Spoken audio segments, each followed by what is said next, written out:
there. Going live. All right. pjnet.tv. It's 9:30. We made it after a couple of false starts. I hope those didn't leak through, but if they did, they did. So, hey, we're running our bumper. We are recording this thing. We've got JD standing by in our green room, and we've got a chat room of people eager to hear him and not me. So let's count it down to Studio 21, starting now.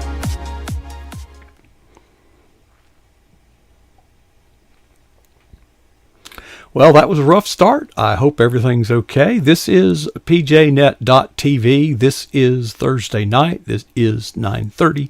It is the, second Thursday of the month? Is that? Yeah, sounds about right, doesn't it? J.D. Wininger, who filled in for us just a couple weeks ago, always on standby, but so he preempted all of his good stuff, but he's going to tell us some stuff anyway. And I think it's going to be good anyway. We're going to check it out. The curator of the Cross W Ranch, J.D. Wininger himself, from his ranch office there in Texas. This is where the business end of the ranch is taken care of, I guess. Is that right, J.D.? Well, it's where all the bills get paid. Let's put it that way. Okay. Good evening. How are you, sir? Hey, everyone in the chat room. Hey, well, we are experiencing some climate change here, and usually it's whatever happens here happened there 48 hours earlier. What's the weather going to be like for me this weekend? Well, you might be okay this weekend, Coach, but come Monday, you're in a heap of trouble. It was nigh about 70 for the past 2 days, and beautiful at night. In fact, I was unloading feed from the truck today in short sleeves and went out and dealing with things in the barn and whatnot. Short sleeves, pair of jeans, just comfortable. 2 days earlier, I've got my big fuzzy cap on with the ear flaps and my heaviest coat and long johns. And guess what I'm going to need again this weekend, Coach? Yeah. They're talking 20s and half inch of snow tomorrow, starting around noontime, and a lot of them old nasty north winds coming down. So we spent the day battening down the hatches. Of course, I've got 72 yards of dirt coming in tomorrow, dirt and gravel. I've got 15 round bales of hay being delivered tomorrow. And guess who gets to unload all that in the snow and the rain and all the yuck and muck? Yeah, the tractor. It is what it is, Coach. Yeah, but who's got to drive that rascal? That's the easier part, isn't it? Fancy ones. Yeah, I don't have one with the big fancy cab with the air conditioning and the heating, Coach. I'm out there in the elements. Well, in Florida, I never got to drive a tractor with a cab, but you know what? I would have been. The heat was bad, but that wasn't the big deal. The cold was bad, not a big deal. You know what? I want to have a cab for? What's that, sir? Yellow jackets. Oh, okay. Yeah.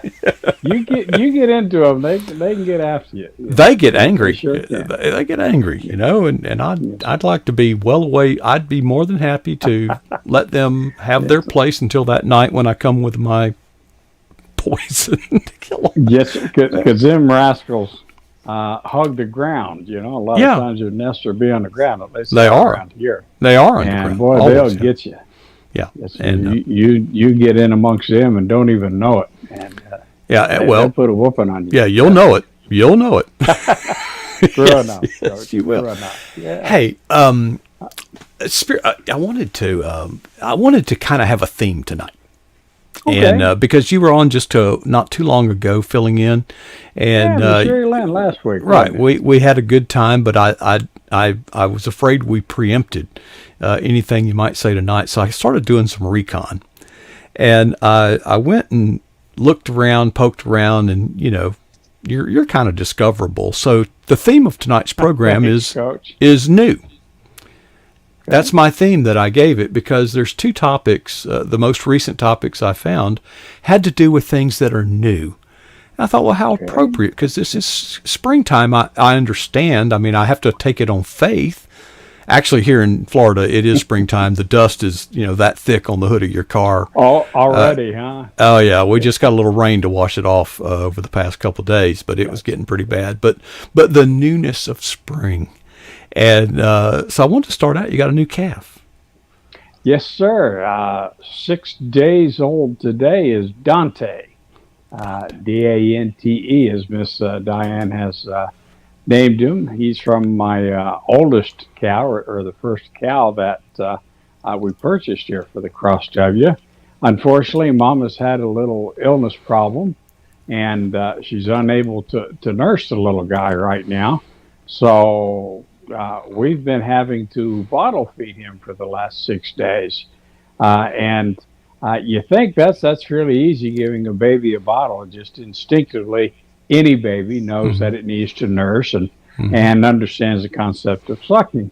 Except this little guy really didn't like the idea of sticking a nipple in his mouth. Really? And so it took forever. When he was first born, I cleared his passages, his airway, so as he could breathe. And I get in, I scoop junk out of his mouth, and make sure his air passage is clean out there in the north pasture. And he just started instinctively sucking on my old index finger there, just working it over. And if you've never had a calf suckle your finger, Coach, it'll create about 10 inches of vacuum. I mean, boy, they'll really put a hurting on you. And he's working. Of course, calves are born, and cows, they only have a set of teeth in the lower jaw, Coach. I don't know if you know that or not. Well, they chew with their upper jaw, don't they? Well, they have they chew sideways. That's dental pad on the front, which is kind of like our gum line, Coach. But it's very hard and thick, and they have only a bottom row of front teeth. So cows can't bite and chew things, like we normally would. What they have to do, Coach, is stick that big old long tongue out and wrap it around something and pull it out. That's how they get grass or hay or feed. They kind of pull it into their mouth and they rip the grass. They don't bite through it. Right. And then when they chew, they that old motion, and they're just grinding is what they're doing. And that's why when cows get 10, 12, 14 years old, you find a lot of them are called broke mouth. And they're broke mouth because they've ground their bottom teeth off because they don't get replacement teeth. They don't have baby teeth and adult teeth. They just have what they have. And they wear those down. And in fact, that's one of the best ways to judge the age of a cow is to look at their teeth, Coach. So, but anyway, this little guys are razor sharp. I can assure you, right? There's a mark to prove it. Okay. But the concept of that nipple, even though the milk is about 110, 115 degrees, Coach, or the milk replacer and things, of course, you want to make sure they get the colostrum or the mother's milk in the first 4 to 6 hours of life, because they can only take that up into their system. They're born with no immune system, Coach. It has to be activated. It has to be started. And that's when those antibodies in the colostrum, as it's called, is absorbed through the stomach. So if you don't get it into their stomach, they can't go. So I couldn't get this little fella to take the bottle and nourish himself with the colostrum. So I had to use a feeding tube. So, it's a tube about this long, big curve in it. And I've got to go down one side of his mouth and then curve it. And when I get past his throat and I know that I'm in his stomach with this tube, I can turn it upside down and gravity does the rest, Coach. It's a terrible process. I just imagine how uncomfortable that would be. But, I know if he doesn't get this, he's going to die. I'm going to have a dead calf. So we had to do that a couple of times. And then I remembered the old farmer's trick. If you can't get them to nurse the bottle, put a little honey on your one of your digits. So I'm out there at the wife's orange blossom honey. A friend of mine from Central Florida sent me, Coach. And I've got honey coated all over my finger, and I stick it out there. Hey, that's not bad, And so he's nursing on my finger, tugging on it and things.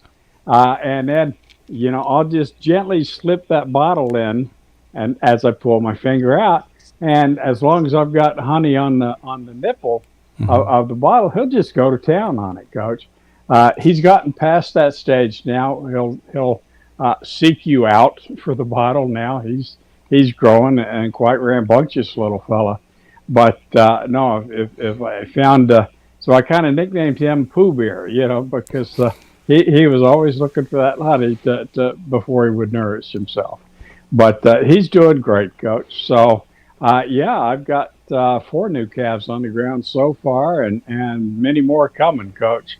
So you may remember in early December, I had a couple of early arrivals Mm-hmm. because Maverick the Bull got out for about 18 hours and had a conjugal visit, I guess. And mother and daughter both delivered within a day of one another. Mm-hmm. So he kept it all in the family, if you will. But then everything else is progressing, and things are going nice here at the ranch, Coach. If the weather would ever decide what it wants to do, we'll go from 70 to 20. And that's tough on the animals. It's tough on us old farmers too, Coach. Mm-hmm. But we get through it. But so that's one of the new things is the new calves that are coming along, and it's a great crop. So far, I've had 3 boys and a little heifer calf.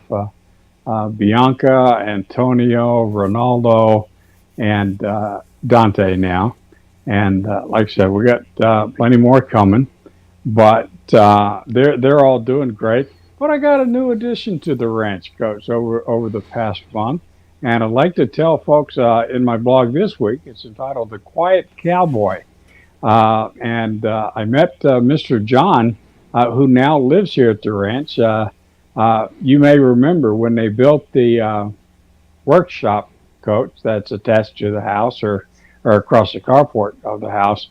They had 2 rooms and a full bath in it. Well, I made a farm office and a tool room, and well, we all know what the bathroom is for. But yeah, I just used it to store stuff for the most part.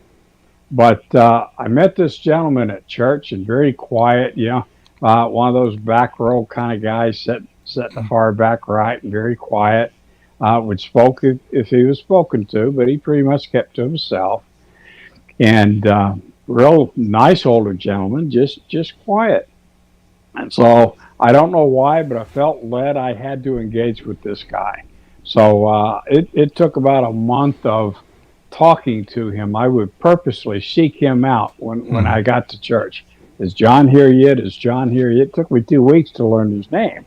Yeah, but finally he opened up a little bit, and we talked some, and I got to start learning about Mr. John, and then I invited him to a life group that I participated with at our church. It was just a small group setting. 10, 12 of us meet. In our case, we meet at church rather than at one of the members' homes, and we just do life together. And I invited him to attend that, and he said, "Well, he'd be proud to, except he walks to church, and he really doesn't like walking the streets at night." And I can appreciate that. Dark, you're older, things happen. I said, "Well, we'll make sure to carry you home one way or another." Okay, yeah. Well, Coach, when I found where he was living, and to him it was a mansion. It was Taj Mahal. He's just thrilled to death because he isn't living he wasn't living on the streets, Coach, but he was living in what I can best call a tool shed. Think of your eagle's nest without any insulation, without any facilities, barely enough electricity to run a small space heater and a lamp. And he's sleeping on an air mattress, and he has to go to different churches, their kindness, to shower a few times a week when they would open, and they'd have that. Our church, which was about a half mile from where he was living, he would come. One of the elders would be there at 7:30 on a Sunday morning to open up the family center so that he could come in and shower and get ready for church. Amen. Coach, that's no way for any human being, any American, to have to live, and it just broke my heart. And with winter coming on, Coach, it took some doing. I had to persuade him to do this, but as I got to know him, I just felt more and more comfortable with Mr. John. And Miss Diane and I both looked at one another one night and said, "No, this cannot stand." We've got all this space, things. And Miss Diane has been after me to find some help around this place anyway. Bo, the young man that helps me, he's off on his career path and things, and that's all wonderful and good. Uh, and I really didn't want to go through breaking in more young people, Coach. Mm-hmm. That's sometimes more work than it is just doing things yourself. So it just so happens that John is a former dairy hand. So he used to work and operate dairies for people not too far from where our church is. Grew up in this area in East Texas, very knowledgeable, very skillful, drives my tractor probably better than I do, and very gentle and knows how to deal with livestock and things. And we just kind of have complementary skill sets that just complement one another, I guess is the best word. And it sure has made life easier for me, Coach, when it comes to doing chores.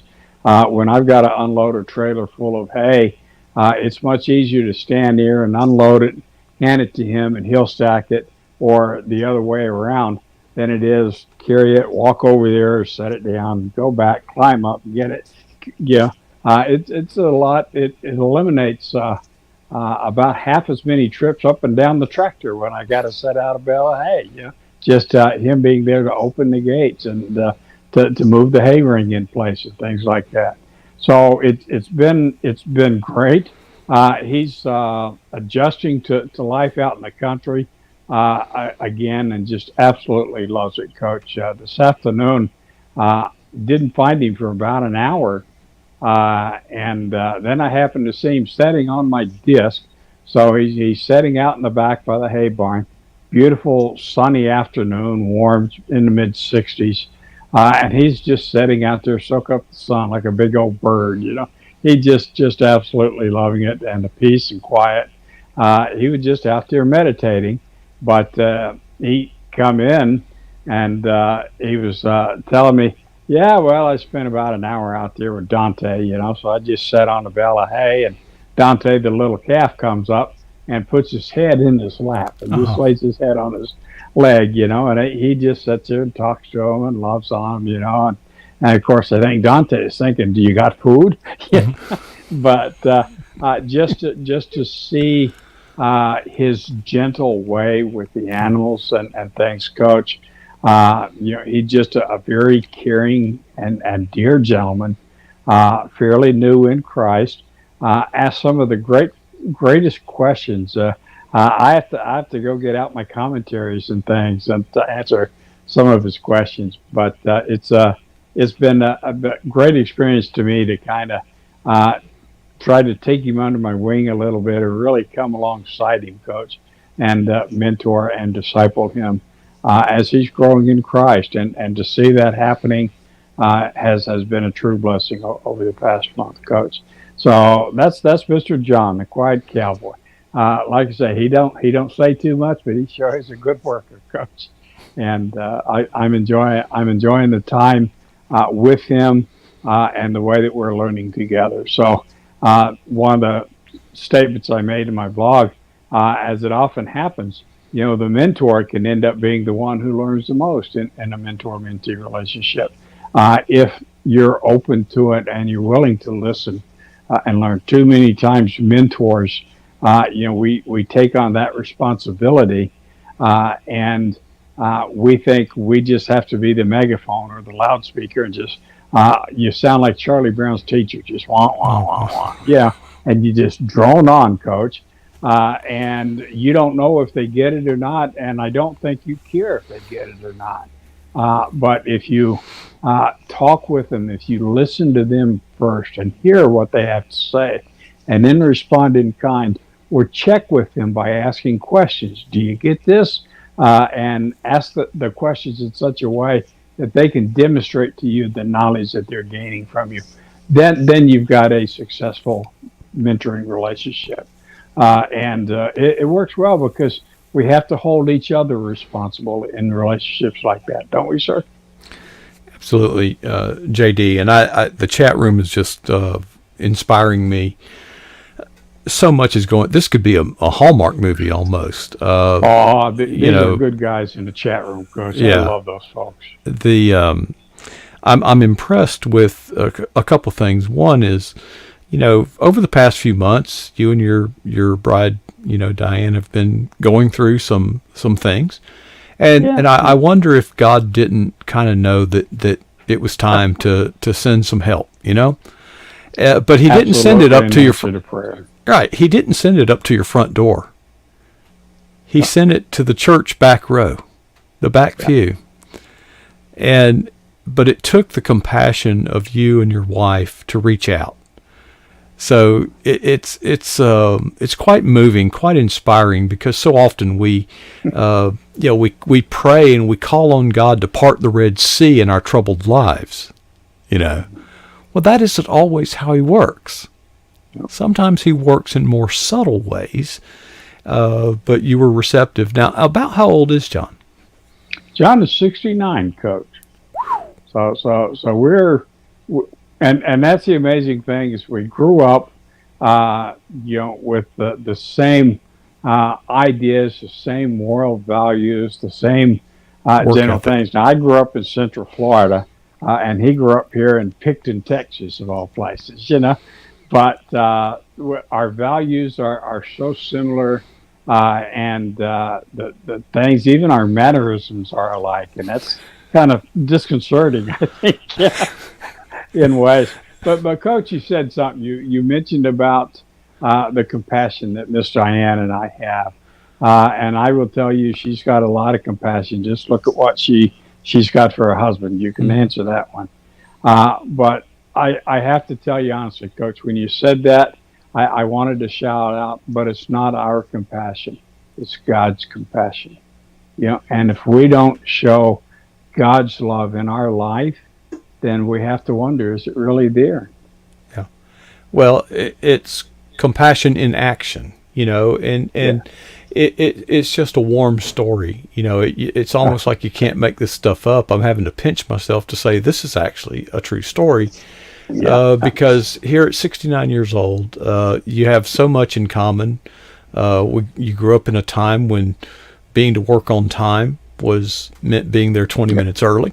And when you work for somebody, you work. And then there was that line in your blog about, well, I guess I'm riding for the brand now. Oh, Coach, it was 2 weeks ago, Coach. I'm sorry. I have the logo and the brand and the ball caps. Of course, he'd had a ball cap long ago. We shared Thanksgiving dinner together. It was the first meal that we were able to share.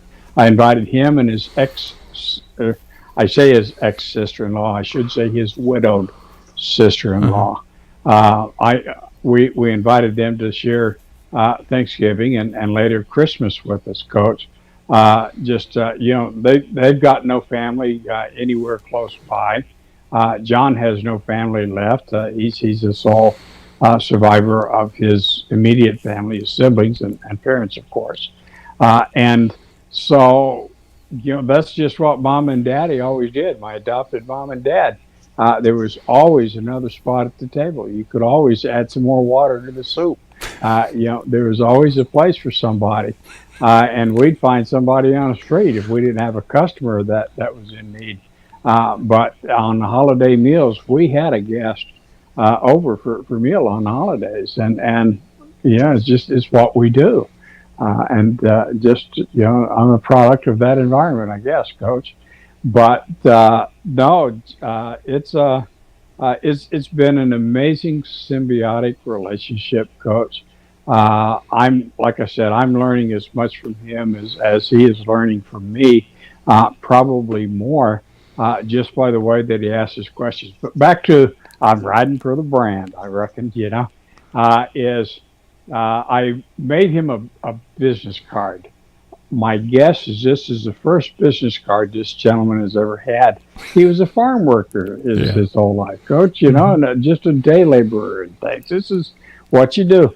An educated man. He listens to the news. He doesn't watch television, but he's got a radio and he listens to the news. And he's the one that's telling me all the news of what's going on in the world each day. But he does this. He asks. He's pensive. He's thoughtful. He asks thought-provoking questions and things. And technology still eludes him a little bit, but that'll come. Anytime you hang around with a techie like me, someone's bound to rub off, Coach. But anyway, I gave him a business card, and on it I just Joe John and ranch foreman. I Mm-hmm. made him ranch foreman, which means he loads most of the feed into the bucket. Yeah, I get to spread it out. He gets to put it in the buckets. But he's so proud of that card, Coach. He thought that was something.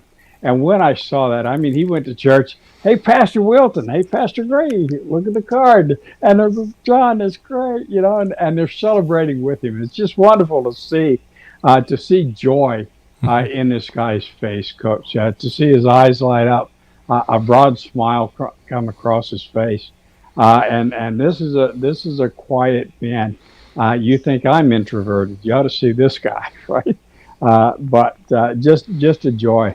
So I bought him a windbreaker and several logo shirts like I wear and things, and he was sitting in here one morning. We were working on something, I think, Social Security or something, Coach.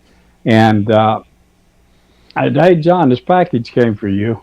I didn't order anything. I don't know how to order anything yet. Oh, it's okay, John. I'm pretty sure this is for you. And he starts opening it up, you know, and his eyes just got bigger and bigger, like a kid at Christmas, Coach. It was wonderful. I'm trying to fight back tears here at this point, just to see the joy that this is bringing this guy. He's never been given that opportunity, Coach. You know, he's never learned how to receive. He's had to work for everything he's ever gotten his whole life, Mm-hmm. and struggle, Coach. And if you meet somebody and you meet them on level ground, you know, I've told you before how everybody starts at 100% with me, and a lot of the times they go down from there. This gentleman just keeps going up in stock. His stock just keeps rising with me. Whether it's his work ethic, the questions that he's asked. He's doing a Bible study that I'm leading through Brother Ken Edwards' uh, legacy Bible study, Building My Footprint for God. And he's working through. In fact, that's what he's doing tonight over there in his apartment. He's working through that.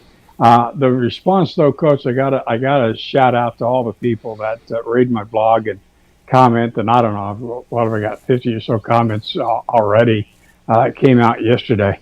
But Coach, I got a call this afternoon from my friend Jimmy Waters.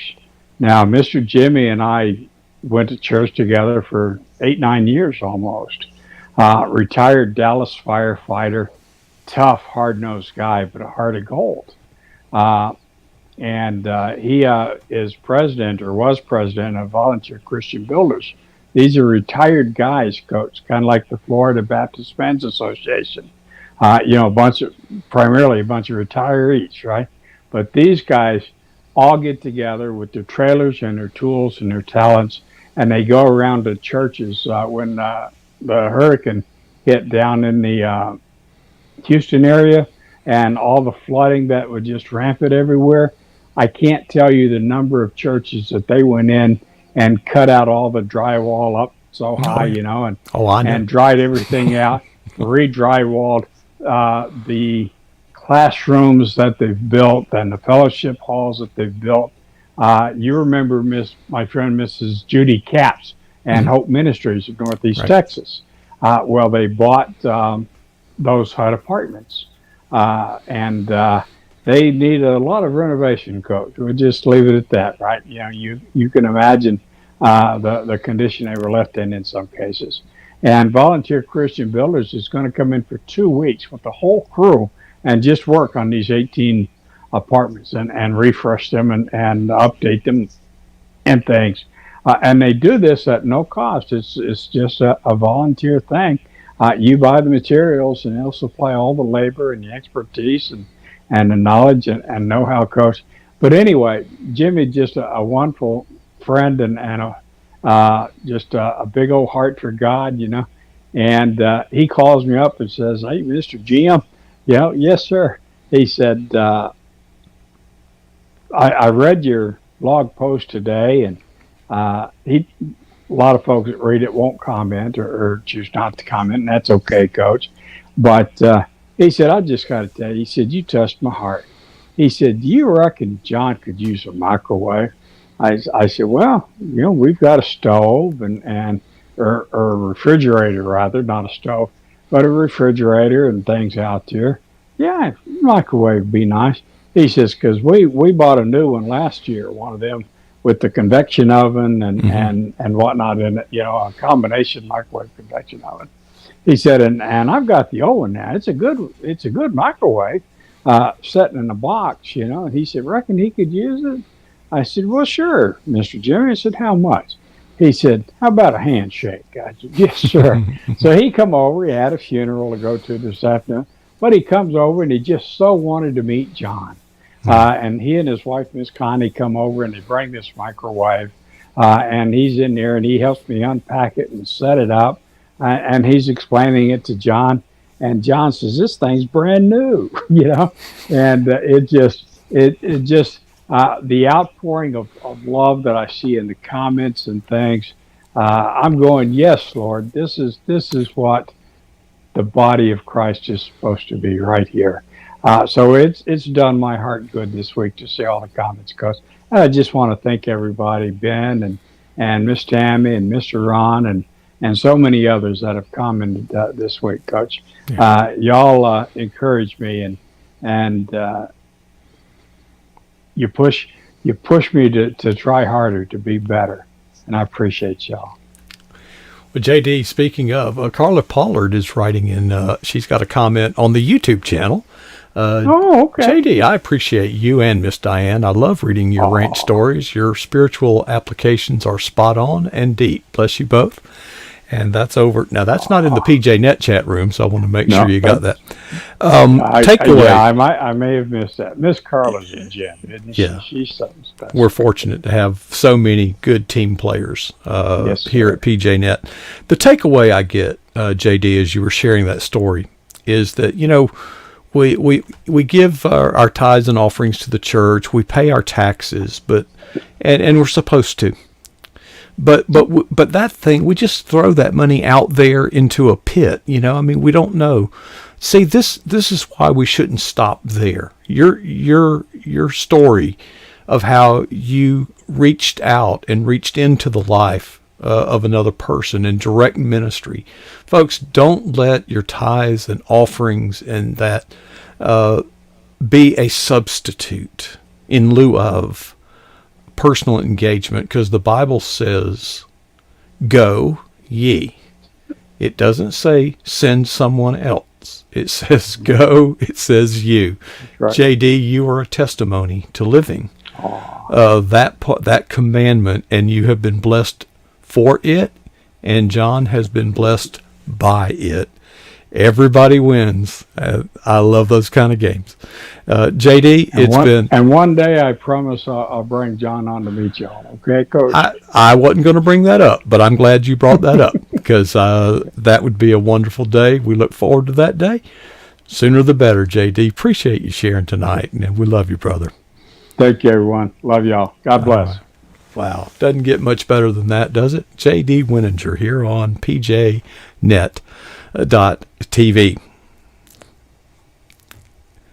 Hope you had Kleenex. I mean, that was good. That's what I live for. I know it is very late. We've gone over time, but I just wanted to briefly bring you up to speed. I have been alluding to this thing that we're going to be doing like in April.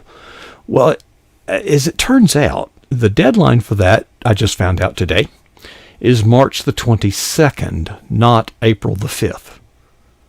So yeah, it's closer than you think.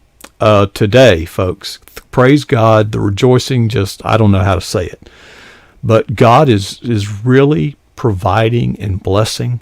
We today ordered it, the second of the 3 new cameras that we will be using on the road. These are 4K ultra high definition cameras capable of projecting a picture onto a large screen that's over 10 feet wide. Yeah. And the Lord is just providing. And thank you for your prayers. Thank you for just, God is so good. And you all have been so faithful and so long suffering. And you mean a lot to me. And you keep me going. As soon as I get off the air tonight, I will be going to work on that project that I can't share about yet. But the announcement will be sooner rather than later. No later than the 22nd of this month. That wraps it up for me this week on pjnet.tv, but that does not mean that it wraps it up. Because on Friday nights, Steve Hazards, the man, takes the helm, and he starts at 9 o'clock as we do here on weeknights, and he just plays some good old oldies and retro and some jazz too until 10 o'clock. So I hope you can hang out with us from 9 to 10, but if you can't hang out from 9 to 10, be here at 10, because that is the time that he starts my perspective and comment. And folks, this is a crazy world we live in, but Steve has a way of reflecting on the current events of the past week and bringing it to us in a firm, but yet truthful, candid, and he brings hope into the equation in a higher look. And that will be toward the end of the segment, because no matter how bad things are, God is in control, and there is hope, and there's a reason for hope always. And I'm blessed to have Steve as a part of the pjnet.tv team. It gives us gives me a night off, for one thing. Number 2, it allows me to do any scheduled or even unscheduled maintenance on the facilities, which were kind of still under construction here. Wires hanging from the ceiling, and it looks like a bomb went off in here. But new stuff is on the way, so we'll get it all installed. But it also allows us to travel. We could tear down on Thursday night and then get on the road Friday, which is our intent. Hopefully by late August, we'll be able to go on the road to a place near you. If you're in the mountains of North Carolina, South Carolina, Virginia, somewhere in there. So but thank you, Steve, for filling in on Friday night so capably, and it means a lot to me. That will wrap it up. So I'll leave you this week with 2 questions. What is the boldest thing that you've ever done for Jesus Christ? And how long ago was that? The challenge is to not be satisfied with either answer.